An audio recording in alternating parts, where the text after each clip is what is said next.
recommendation systems. I think most of us will know about the filter bubble from Facebook, namely, but I can imagine that there is also one on YouTube and other places.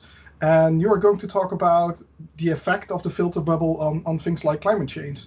So, yeah, that sounds really cool. I would like to invite you to just show us what you've got and explain all about it.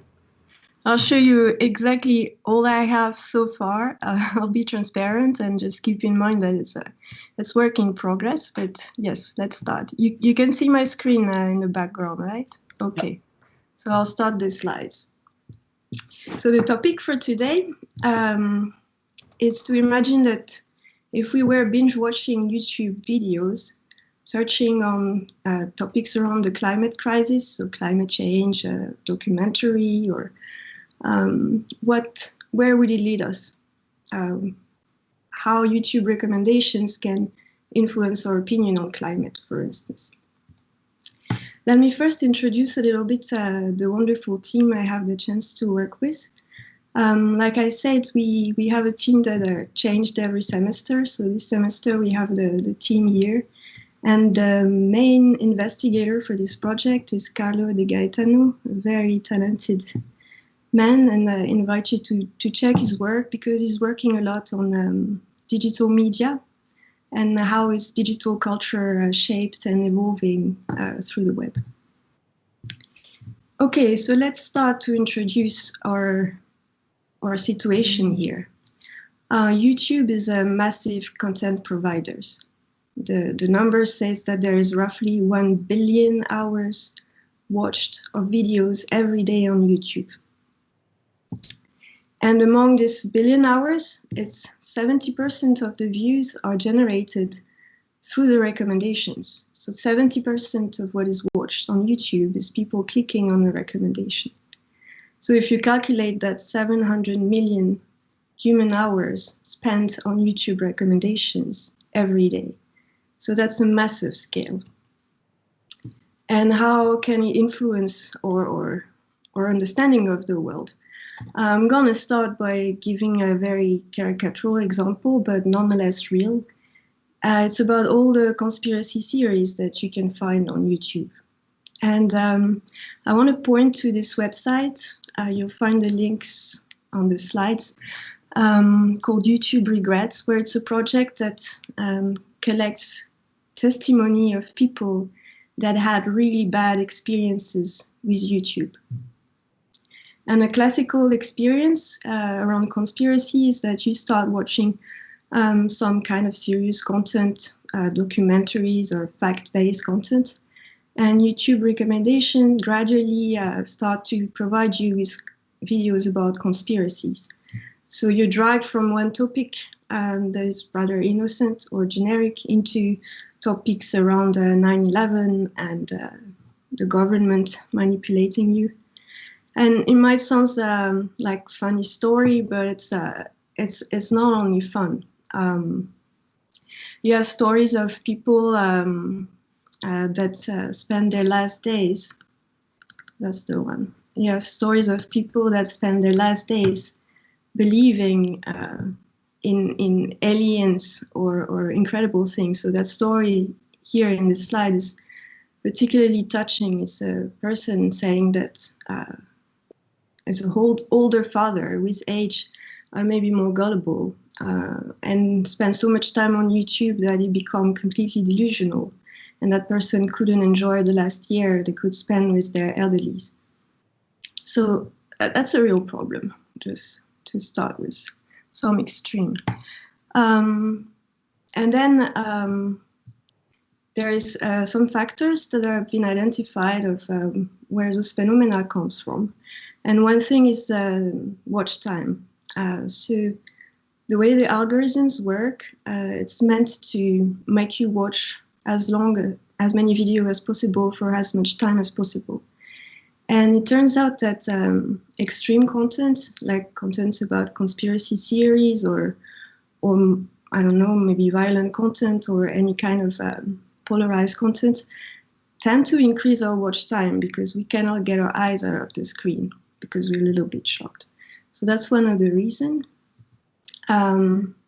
And then there is also people that try to engineer the recommendations by exploiting search terms and to try to reference search terms that are not really about the content of the video, but they will try to get the attention of people looking, for instance, for science-based content to have recommendation on conspiracies or on any kind of political activism, to have that link to some specific generic search terms. So in the end, in this landscape, and among all the bad examples you could find, you can wonder, oh, is YouTube controlling us? In ways that may be voluntary, like for political activism, for instance, or for advertisement, or in ways that may be involuntary, just because of some phenomena that occur spontaneously with the recommender system. So we can get a little bit paranoid about YouTube. So we started to investigate that question, and we wanted to see, okay, is it a real fact that there could be some social engineering on YouTube, and can it shape our opinion on the climate change? So we tried to see, are there filter bubbles on the topic of climate change? Are there types of polarizations in the content? And is this polarization also maybe in the visual element? So in the topic of digital media and culture, are there specific visual languages that are used by specific communities to talk about climate change? And then we could see also if there are topics drifting when we start to let YouTube recommendation in autoplay, so one after the other. Is YouTube gonna drag us from one topic, the one we search for, to other topics, like conspiracy theory or misinformation or political propaganda? And so we're also gonna try to look if we can see the topics drifting and some phenomena that has started to call focus hijacks. So hijacks is like you're going one way and kind of like kidnapped and dragged into watching videos on another topic. Also, it's a funny term as a joke to say when you're French like me, because when you have a French accent and you try to say the word focus, we can say funny stuff. But joke aside, that's an introduction of the problem that we want to address. And now we're going to dive a little bit deeper into that. And to start at the beginning, let's start to give a few facts about recommendation systems. So where do they come from, those recommendations?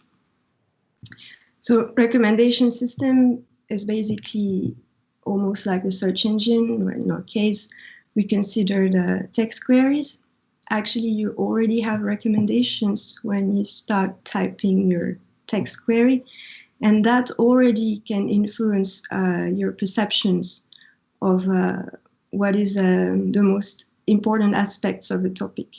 So for instance, if I start to look for climate, and the first association I would get with climate is like climate strike or climate hysteria, it is known that with time, if we continue seeing some topics first, we tend to think that it really means that they are more representative. For instance, on the right side, we have a list with climate hysteria and hustle and hypocrisy, and it's all very negative.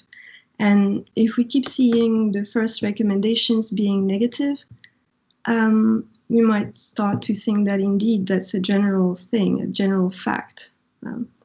Okay, so already at the first step, we start to see some issues with recommendations. Okay, we search for something, and then we get a list of recommendations. And in all the different complicated AI systems that are involved in making this list of recommendations, I'm not gonna discuss a lot of them, but just one in particular that is the most important in our case, or the one that might influence our findings the most, is that a recommendation system will consider that what you click or even what you put your mouse over is what you like, is the content that is relevant for you. And whatever it is, even if you don't like it for real, even if you click just to see if that was potentially a content that you like, or you clicked by mistake. Of course, they then consider how long you watched the video, but already because you clicked or roll over, they tend to think that that's a content for you. And that's called implicit user feedback. And just with that mechanism, we can see already a lot of issues happening. So in the histories of what users have watched and clicked, some things are irrelevant, like I said, it might be a mistake or something that people were not sure they were interested in and just checked it quickly. Or it could be about interests that are outdated, like the user now is looking for something different or has changed interest through time. And also, it is normal that users click more on the first recommendations. So it's kind of a self-fulfilling prophecy. Then the way users are profiled to infer what is the content that suits them, it's not only based on explicit user features.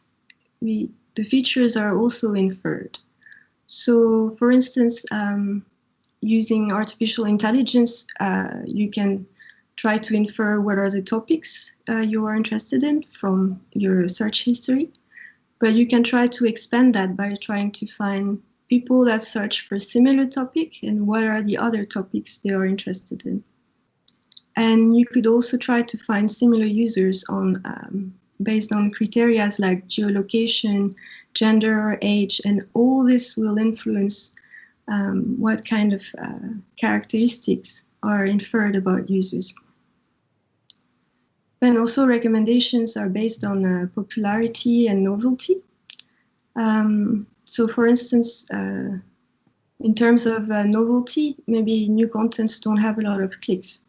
And in terms of popularity, contents that have had a lot of clicks are considered maybe the best content on the topic. So search engine try to have a trade-off between letting enough time for new contents to become popular and having the best content in terms of popularity. So these two characteristics, popularity and novelty, it's not directly linked to the content of the video itself or the query of the users. And finally, but not least, the way recommendations are optimized is not only to focus on user interests, but it's also to optimize the money that is made from those videos, for instance, with advertisement, and hence maximizing the watch time because you have advertisement regularly during the video. Okay, so that's a lot of issues, and to summarize, here are keywords that go with them. So you have self-fulfilling prophecy, stereotype, and filter bubbles, and echo chamber, and you have an attention economy, and then you could start to wonder what kind of social engineering might occur. And all that you could call this some forms of bias, which is a more generic term. And to conclude on these issues and on the issues with biases, the reasons why it's particularly difficult problem to try to reduce bias in recommendation systems is that bias is everywhere, and actually bias is at the essence of how we make sense of any content, anything in the world. Any content that is published is biased. It's the point of view of one human at a specific point in time. From a philosophical perspective, it is biased. Each human understanding of a concept is different, and each human has their own biases. And then machine too, their understanding of all human concepts is biased. So there's a chain of biases that keeps going on. And it's not necessarily a bad thing, because when you have good biases or desired biases, this is what makes recommendation systems able to match specific user interest. So the system tries to find the bias that match a specific user. It's also what helps marketeers and YouTubers that make them able to reach their audience. And like there is people who earn their living from it, and that's a form of job, and that enables a form of economy. And finally, also you have biases that are conveyed through the user interface. Like I was saying earlier, the first recommended content, people tend to think that it really represents what is most important about a topic. And that creates a bias. But it also has a good side, because this is also what makes user interfaces a little bit more efficient, because they try to direct your attention to what might suit you best. Otherwise, interfaces might be very cluttered. And then, now that we know that we have biases and that they are unavoidable, we can wonder, where do they come from?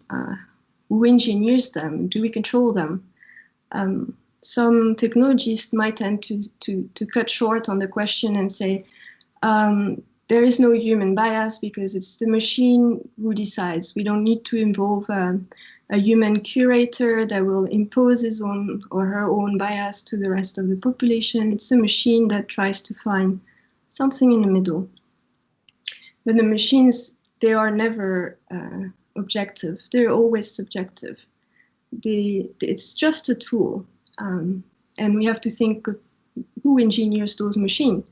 There's, of course, the business owners. So, for instance, in a platform like YouTube, those business owners, they might decide to optimize watch time, so increase the watch time. And that will already give some perspective on how to engineer those systems. And then all the AI engineers and the developers that build them, they make all sorts of choices all along the way. How large should be your training set? How should you deal with outliers? And so on. And all that has an impact on the end users. And then the people who make the videos and provide the content, they also decide what will be the biases in the recommender system. Because a lot of people really try to retro-engineer how the recommendation system works. So that's the example we see on the right side. You have the link of the article here. And it's an example where there were content from conservative political activists. And to have their content shown in the search sessions of more leftist people, they were putting terms in the title and the descriptions like social justice and leftist and intersectionality. And all that's one way to engineer the recommendations that are provided to different people. So that's when you try to hijack the sessions, to drag them to your conservative content when they're searching for social justice, for instance.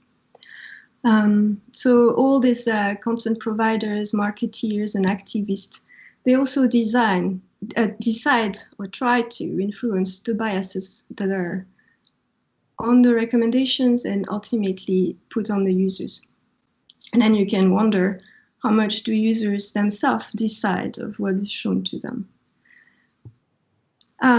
So then, or in our 70 million of hours of video watched every day, how are they engineered? And in particular, the recommendations on climate change.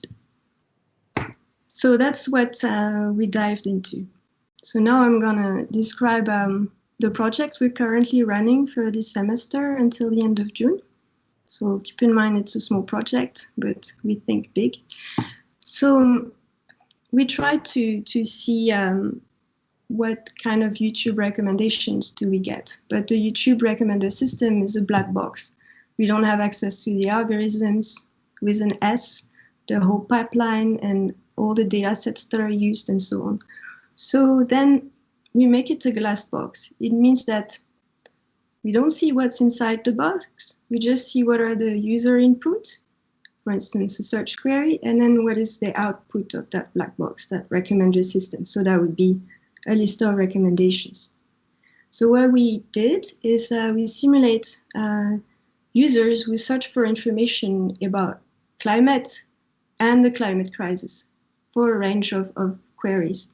And we search with one query, and then we click on the first recommendations. We watch the video, and then we're going to click on the next video, the first recommended video all the time. And we're going to simulate sessions where we binge watch 20 videos. Of course, all that, we do it with a script. We don't put real people behind the screen. And then in terms of simulating users, right now we're doing something really crude. We just search for one term, and that's it. And we will do a new session, erase all the cookies before we make a new search. But what we want to do for the next step is also try to control the search history, or the location, or the gender, and the age of the users, to see how YouTube recommendations differ depending on the user profile. And if we have different filter bubbles, for instance. But before we do that, we need a baseline to compare how different is a search if you have a certain gender or certain age. And so that's a few samples. Like now what I'm going to show you later in this talk is just this baseline. We simulated the sessions with an empty search history. And already with a very simple baseline like that, we can see that we have a lot of variations. These days, because of the pandemic, we have people working in different countries in our team, so we can already see that the recommendation depends on the countries a lot, and also it depends on the time period we are in. We have a lot of videos recommended in the recommendations that are about the COVID. You can't escape it. That's important factors to keep in mind.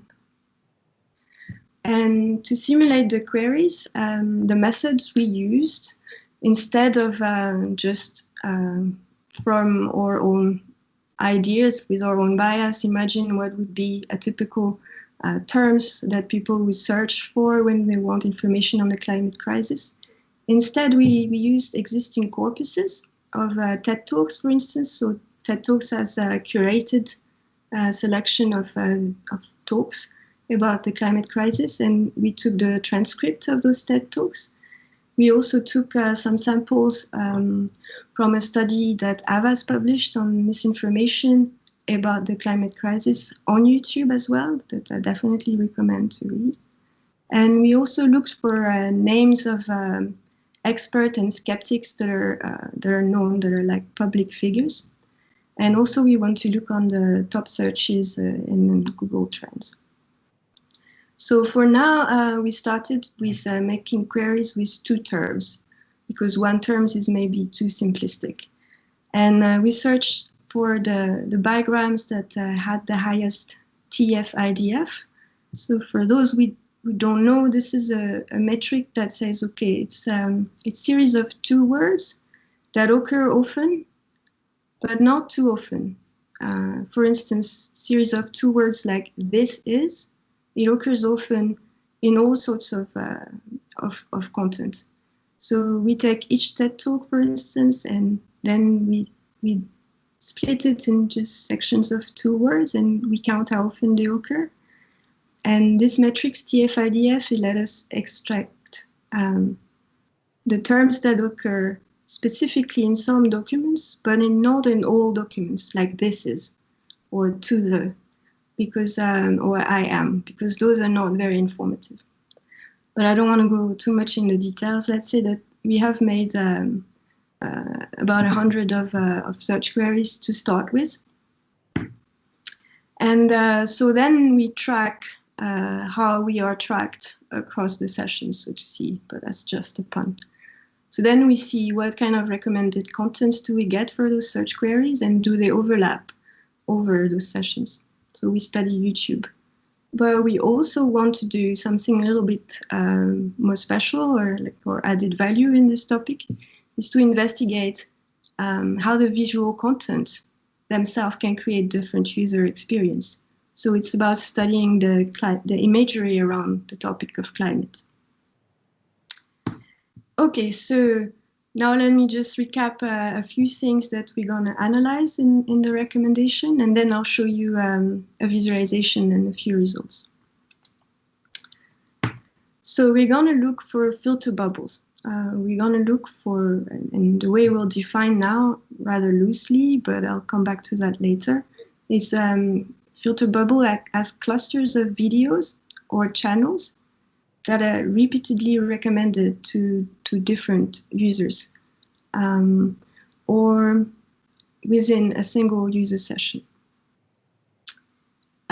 So for instance, a user will be recommended always the same kinds of videos. And that can make some content unavoidable, but so there would be content that are, for instance, very popular with high number of views, and where you would search for this topic and everybody would have them regardless of their profile or their geolocalization. And the opposite of that is that for the contents that are not favored in the recommendations, can they be unreachable? For instance, is it harder to reach fact-based content on YouTube because the misinformation or conspiracy theories will be put higher in the recommendations? They will be ranked first. We're going to look for echo chamber, and we define it here, the difference with filter bubbles, although all this is arguable about the definition. But the difference is that filter bubble is more about contents that are constantly pushed at you in the recommendation and you keep bumping into the same contents. Echo chamber is a little bit different. It's not only on what is recommended, it's really on what's inside the content a little bit more.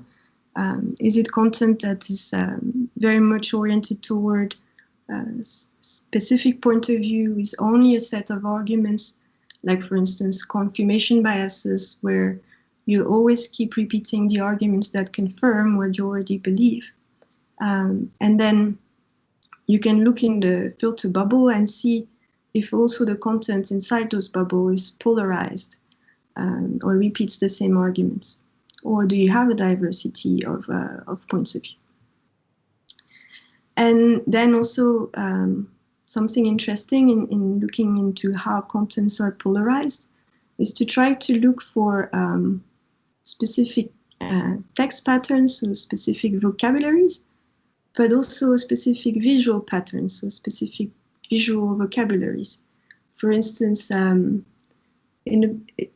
something that has changed in the visual vocabulary through the years on the content about climate change is that in the beginning, maybe 10, 15 years ago, there was a lot of images about polar bears and nature and landscape and melting ice or catastrophes. And now, slightly, we start to see a little bit maybe more humans, more demonstration. But I'm not the expert. You should ask my colleague Carlo about that.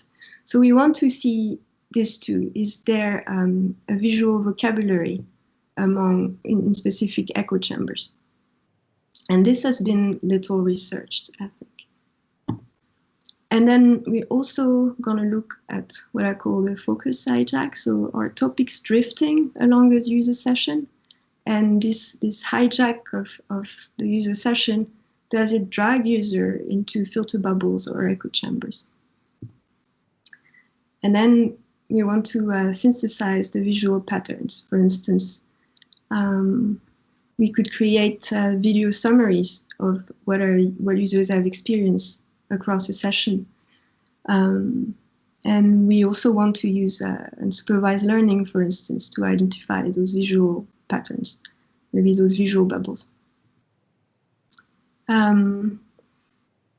So we have some samples and we have some questions we want to ask this data. And now I'm going to talk a little bit about how can we visualize those recommendations. Let me show you prior work from Mark Ledwich. You have his contact in the bottom left. It's an extremely nice data analysis and data visualization work that is similar to our topic, except that now it looks more at political activism and the kind of political parties that you could have. So I'm not going to go too much in the details, but Mark looked at how contents from difficult political colors reference each other and what is the flow of people among those different sources. And what has been used for the visualization is two types of graph. On the right, you have a Sankey diagram and then a node diagram. And I'm going to comment a little bit on those two types of graphs. So Sankey diagram, for those who don't know, it's a good diagram to show flows. So in this typical example that you could find a template, a D3 template to code that for web interfaces. It's showing how where energy comes from and how it is used. So you have a flow of, for instance, here nuclear energy that is used for thermal generation and has then a lot of loss of energy. So with this kind of diagram, we can show the progression of users from one content to the next, and the width could represent what is the mass of users that is directed to that content and what is the content that they see next. And that's quite nice. The only issues with those diagrams is that you cannot make circular links. So for instance, if there was some energy that would go from nuclear to thermal generation, so from left to right, and then it would be put back again to other waste in the beginning of the flow, these graphs cannot show that. And for that, you need to show graphs, for instance, force-directed graph, where you could have all sorts of links, not necessarily tree-like links. You could have links between any kind of node. So that's quite good. And then you can also try to show clusters within those nodes. And there are a few ways to do it.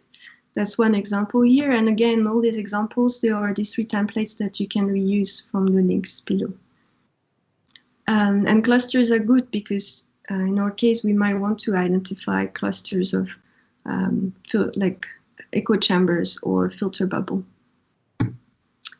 But those are just two ways to represent this type of data. And I invite you to read also this page that is extremely well done, that show other kind of graphs that could be used for this kind of data. And some are advantages and some have inconvenience. And it's all very interesting. The message here is that if you shouldn't stop at just the visualization I'm going to show now. There are many other things to explore. But let's see what we can do with this force-directed graph in our first experiment. So what we did is that we scraped a YouTube recommendation with R using a Selenium library and a Chrome web browser.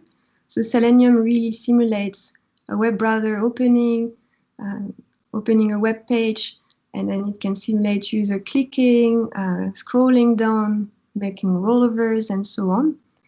And we made our code open source. You have the link, so that if you'd want to scrape YouTube yourself, you're welcome to use it. Just keep in mind that it is not production ready, so be careful. And then we format this data in a way that would fit these three templates we use for the visualization. And these two, we made the code online on GitHub. And then that's the visualization that we did so far. What you see on the right is a bunch of user sessions. There is 17 user sessions. You see them on the left. And so those are the terms that were searched. We searched for Al Gore, anthropogenic climate, atmospheric CO2, and so on. So each time we simulated a user session. For instance, for Al Gore, we type it in a search engine and we click on the first recommended video. We watched it. When it's done, we click on the next video. So if that would be Al Gore session in the graph, it would go, I hope you can see my cursor, but it would go from this node and then we click on the first recommendation and at this node. And then we can see all the half-transparent node around. Those are the videos that were recommended, but not watched. And this is the first recommendation that was watched. And so we have a bunch of sessions, like for instance, here we can highlight just 2 sessions. So in blue, global warming, and in red, climate science. And we can see what kind of content or recommendations they have in common. And it starts to be complicated, I know, but I already try to keep it as simple as possible. But just in the way we work, just with this configuration of the node, because the links attract each other and the nodes that are not linked repulse each other, it organizes the nodes into similar nodes. We could see different patterns if you use slightly different algorithms, so we have to bear that in mind, but we can already see patterns of interest. And to interpret this graph, you can consider that the nodes that are closer to each other are more recommended. So they tend to group into the more different nodes the further apart, or the more different the recommendations the further apart. So we can highlight specific sessions. We can do a rollover on a video. So for instance, here on this video, and then it highlights all the sessions that have had this video clicked or recommended to. So here this video was clicked for a session on global warming in blue, but recommended in a brown session on scientific methods. So, and now we can see like this other video is recommended in 3 different sessions. So that helps to see, are there videos that are recommended all the time, that are dominant. So a few words on the first insights that we found, but it's just the beginning. Here is the most recommended video. It's in the center of the graph. Actually, that's a rollover and all the nodes are highlighted because this video happened in all the sessions. And you'd think it should be a video about climate, but no, it's a video that has nothing to do with climate. It's a top 10 funniest video. So that must be something due to a novelty bias. Maybe this video was trending and it starts to pop up in all sorts of recommendations on unrelated topics. So you could consider that it is a hijacking of user focus, and maybe not intentional, not because of activists. Here we can observe another focus hijack. So we hover a video and we see it's about time travel, and it's related to search on climate change and sea level.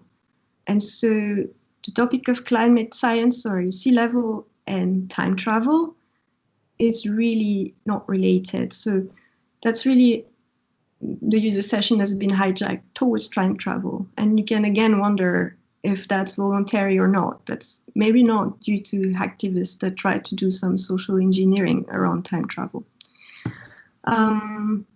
Here we can see a phenomena where we have both a focus hijack plus a filter bubble.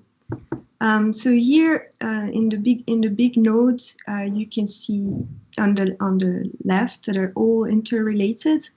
Because they are interrelated, we can consider that a filter bubble because the same videos are recommended over and over and over again at this stage of the user session. The user keeps watching the same videos, actually. And it's actually videos for kids, so it has nothing to do with the scientific methods at all. And actually, this huge bubble here, it has more than 600 million views, and it has a popularity bias. That's probably how the session was hijacked. Because this video is so popular, so often watched, it tends to be recommended more. And so searching for scientific methods, we got that video first. And it's a video about Easter egg, really nothing to do about scientific method. Fun video though. Here again, we have a focus hijacked and some filter bubbles. So this time, the focus was hijacked towards video on geology, early human history. It was actually very scientific videos.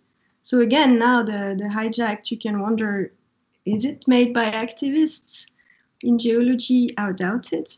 So this is where you can see that some phenomena are probably involuntary, but we should investigate that further. This is also a big example of a filter bubble. So when we searched for Ice Age, we watched only 2 videos over and over again. So this is something that could be called a data void or a data desert. Maybe for a user with an empty search history, the recommendations system don't know what to recommend to you, so it keeps recommended the same videos. And the only other videos that was recommended in this case was the top 10 funniest videos of the moment. That's another filter bubble where we see only just links that are overlapping with each other. So that's some insights that we got now. We see filter bubble happening, we see session hijacking happening, but a lot of what we've seen so far for this very tiny sample didn't see anything that seemed voluntary in terms of trying to do social engineering with some marketing or political campaign. So now what is our next step? Or maybe your next step, because those are ideas that you're welcome to pick up yourself and do it on your own or with us. We must develop methods to investigate YouTube recommendations. We need methods to qualify and quantify what are those filter bubble, how different are the filter bubble, how tight is it, how hard is it to escape it, same for the echo chamber and the focus hijack. We need methods to identify the pattern of text and visual content that can characterize a filter bubble or an echo chamber. We also need methods to define specific patterns or recommendations and then see if there is a match between the patterns in terms of links and nodes, the patterns in terms of text patterns. So for instance, search terms that are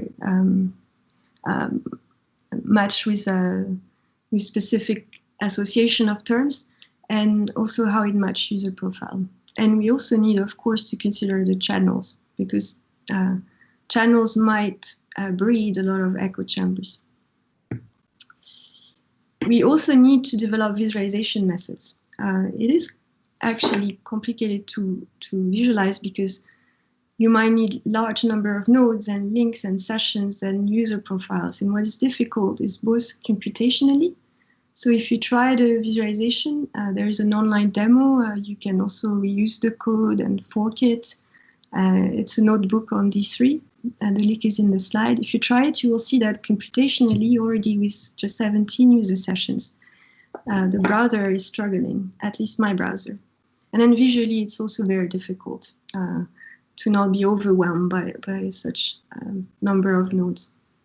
And one last thing that is especially difficult to visualize is that there can be random and systematic variability in the network of recommendations. And how to show that is quite difficult. So, for instance, if I put the same query over and over again, I will get slightly different videos that would be recommended. How can I show this random variability, and how can I show that it's varies systematically between what varies a little bit for my profile and what would vary a little bit for somebody else's profile? So those are very difficult questions for nonetheless having the metrics and the assessment methods, but also the methods to visualize it. And also interaction methods are interesting. What are the actions that people could do on this graph to explore this network and those patterns? You could highlight the most recommended videos and channel. Maybe you could try to highlight some text or visual pattern. Maybe you could let user explore not more than just the first recommended video, but maybe the videos rank second, third, and so on. And maybe let user expand or retract the depths of the recommendations that they want to consider. should they consider only the recommendation, the first one, or from 1 to 3, or the top 5, and so on. And in our next step, we also want to document the user experience. And it's actually pretty difficult. How can we qualify the impact on user? What is the cognitive experience, and how to study them? And I'd say one of the first things we need to explore that issue is qualitative studies. So sitting with people and see what they do in their real environment and what is their real impact on them before we're able to validate potential quantitative studies. But nonetheless, we can start with quantitative methods or artificial intelligence already to experiment with, because there's a lot we could do with data-driven approach. We could use AI to make automatic video summaries or to detect the sentiments and the topics in the text description, but also in the videos themselves. And then to render the user experience, we could also use GANs to generate similar image or text, or similar web pages with all the search engine, and try to render what's the user experience. And of course, we could use basic classifiers to classify the videos, the content, but also the channel. For instance, can we classify their political orientation, or the left wing or right wing, and so on? And then we should develop specific data visualization to render the user experience. For instance, with SANKEY diagram or force-directed graph, we could show, instead of the nodes representing videos, but what kind of sentiment is explored and how user bounce from sentiment to sentiment through time when binge watching the videos. Okay, so I'm approaching the end of my talk. I'm just going to recap very quickly some core difficulties. It's difficult methodologically because there is nothing unbiased. There is no baseline. Everything is biased. And we might not be able to fully control the user profiling considered by the recommended system, because there are such a variety of characteristics about the users. We might not be able to control them all. And then to have representative samples of user sessions, we need to have a lot of them to take into account those variations, like randomly. Like each time I refresh my page, I might get slightly different recommendations. And then those results might not generalize, because there is such a variety of search terms, content, and users, and recommendation networks. We might make a study for a certain scope. How can that generalize in real life? Well, it might be difficult, but nonetheless, we need to start trying to answer those questions. And then just to conclude on some higher level perspective, that's my last slide. Now we're scraping YouTube from our own computer, and it requires a lot of computing time, and it costs energy, and therefore it has a carbon footprint. And it also, that's a pity, and it also sounds quite silly since YouTube already has all the data. So ideally, you can always stream. It would be nice if we could study that directly with YouTube data instead of reproducing it this way. And then something quite interesting is that while we are designing those visualizations to explore what kind of recommendation patterns or filter bubble we could get, it's actually interesting because it serves our research, the research question we want to address. But in the process, with this visualization, they can serve other purposes. For instance, they could be used as a form of type of search interfaces, where instead of searching just by query and then having a raw list of results with just the snippets, you could try to expand the network of possible recommendations that you could have had and let the user navigate that. And so it would make the recommendation system a little bit more transparent and increase user autonomy, and they could have ways to avoid or be conscious of the filter bubbles and the echo chambers that they can fall to. That's all very, very nice wishful thinking, but I think it's interesting to keep digging.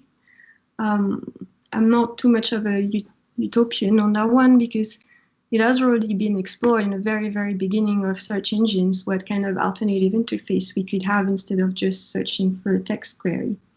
And all those experiments have not worked well for different reasons. It's that exploring networks of nodes where each node would be a web page, people have tried that and it starts to be complex and the user effort is a little bit higher.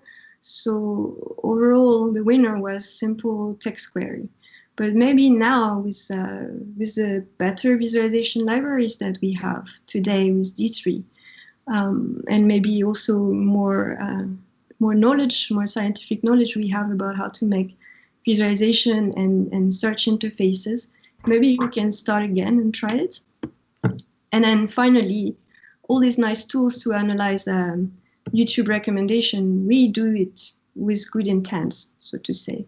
But the same tools, the same methods could also be used with bad intention, could reinforce the tools that social influencers or political activists or climate science deniers are using to influence people online. So that's the end. Thank you for your attention. I'm looking forward for more comments of question, and don't hesitate to contact me or Carlo. That's it. Well, thank you very much for your interesting talk, and it's actually shocking for me to see how much control the recommendation system actually has over you as a user. I've been using, I think many of us have been using YouTube for a very, very long time, and especially in these times of Corona, a lot more than before, I think.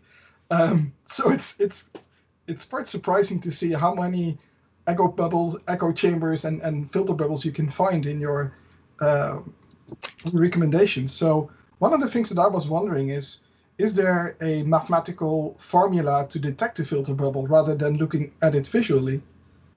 Yes. I will not answer with giving you an overview of the state of the art. Yes, there is several of them. It's actually a whole branch of mathematics you could use for that. I barely scratched the surface, so don't ask me. But if you're interested in that, yes, please look at the literature. Yeah. Don't do I've it. been personally working on a bunch of recommender systems and working on graph databases in general at the moment. And one of the things that I find very interesting is how could you put all this information that you've gathered from YouTube into a graph database, something like Cosmos DB or TitanDB, something like that, and do run queries on top of that and calculate where the filter bubbles are in the echo chambers, and then only pull out those nodes that actually are part of the bubble that you want to visualize. Because, as you said, running this in JavaScript inside your browser, any browser will go down after a certain amount of nodes. But if you could filter the nodes down to a select set, I think it might work actually, or maybe pre-render them. So yeah, Yes. it sounds really interesting. It's a cool topic. I'm glad to hear that it inspires you to start thinking of the interaction design, because yes, I think that's a very nice topic that is both useful for researchers like us, but also for anybody that would try to find their own way in the recommendations. Yeah. So this code is up on GitHub, you mentioned? Our code is on GitHub. Like I said, this is like our working code. Like, cool. You use it as your own risk and peril. So it Like should be any open decent, source. but don't trust it blindly. And then the code for the visualization is on the platform called Observable HQ. So it's notebooks for D3 and other visualization. It's extremely well done. I definitely recommend it. So if people want to join in and give this a try, they could ask you and then grab the code from GitHub and Observable and build something themselves, and maybe that way contribute. Is that a thing that you're specifically looking for? Oh, as far as I'm concerned, yes, please come and join in. Try it from your own computer, see what you get. Maybe make your own graph on the same search queries, and then let's compare what we get. You can extremely easily fork the notebook with the visualization and just replace the data. Cool. Sounds really, really cool. So thank you again for giving this talk to us and showing what the recommendations in YouTube are doing to us. And I believe you have another talk coming up soon, in about a few weeks, I believe. Yes. So I hope to see you again soon. And thank you very much for joining us. My pleasure. Thanks for this nice opportunity. It's a nice community. So I wish you all a pleasant evening or whatever time it is. Have a pleasant evening.